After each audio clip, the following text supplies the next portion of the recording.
This past week, a group of armed anti-government militiamen took over a national wildlife refuge in Oregon. But when the cops showed up, things got interesting. And I say interesting because nothing really happened.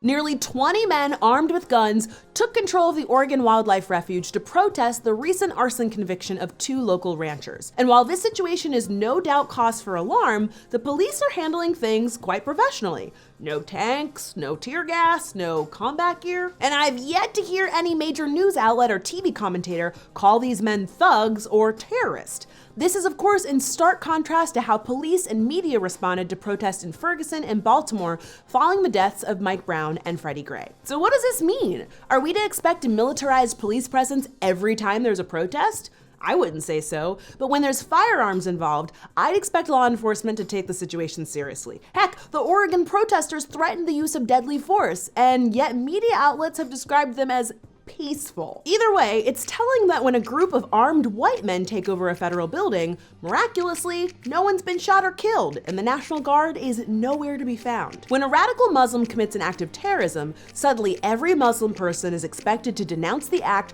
or is seen as responsible. And yet, no one is asking all white people to claim responsibility for or denounce this Oregon militia group, nor should they.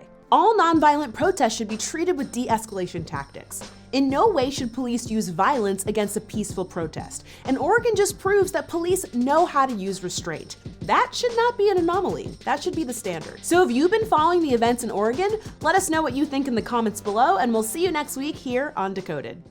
Basic training begins now! On the battlefield, you maggots will encounter fake facts, and you must know how to disarm them! Blacks are lazy and eating up all the food stamps! Actually, the majority of food stamps go to white families. Planned Parenthood harvests baby parts for profit! That claim is based on an intentionally misleading video from anti-abortion activists!